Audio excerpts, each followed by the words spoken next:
തിരക്കേറിയ കോഴിക്കോട് വയനാട് ദേശീയപാതക്കരികിലായുള്ള ഇടവഴിയിലൂടെയാണ് 22 വർഷമായി നടത്തുന്ന ചന്ദ്രേട്ടന്റെ ചായക്കട.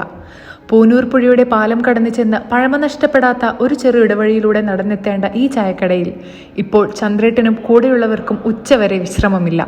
ഭക്ഷണം കഴിച്ചുകൊണ്ടിരിക്കുന്നവരും ഇരിപ്പിടം കിട്ടാൻ ഊഴം കാത്തിരിക്കുന്നവരും ഭക്ഷണം കഴിച്ച് മനം നിറഞ്ഞു മടങ്ങുന്നവരുമെല്ലാമായി നിറഞ്ഞു നിൽക്കുകയാണിവിടം. അരി പുലർത്തി കഴുകി ഊറ്റി വറുത്ത് പൊടിച്ച് തിളച്ച വെള്ളം പാകത്ത് ഉണ്ടാക്കുന്നത്.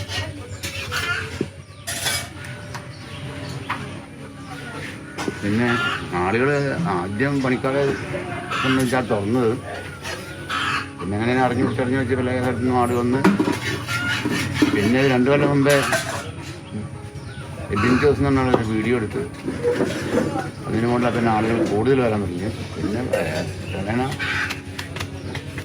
എത്രയോ ആളുകൾ വന്ന് കഴിഞ്ഞ് ചില ചാനലുകാരും പത്രക്കാരും യൂട്യൂബിൻ്റെ ആളുകളും എല്ലാം വന്ന് ആണ് ഫേമസ് ആക്കിയത്.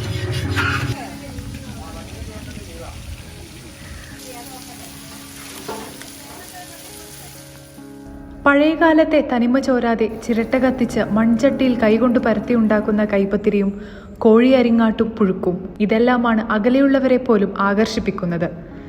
ഇതിനെല്ലാം കൂട്ടിക്കഴിക്കാനായി മീൻ പൊരിച്ചതും മീൻ വിഭവങ്ങളും ഒപ്പം കട്ടൻ ചായയും.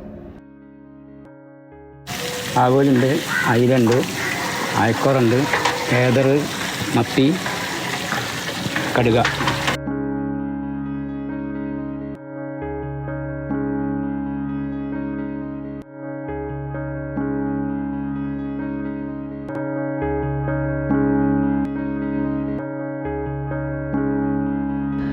ഒരിക്കൽ വന്നാൽ വീണ്ടും വരാൻ കൊതിപ്പിക്കുവോളം രുചിയുള്ളതാണ് ഇവിടുത്തെ ഭക്ഷണം എന്ന് പറഞ്ഞാണ് ഓരോരുത്തരുടെയും അടക്കം. ടേസ്റ്റി ഫുഡാണ്. കോഴിക്കോടിൽ ലേശം മാറിയിട്ടാണെങ്കിലും നല്ല ഫുഡ് കിട്ടുന്ന ഒരു സ്ഥലം തന്നെയാണ്. നല്ലൊരു പ്രകൃതി രമണീയമായ സ്ഥലവുമാണ്.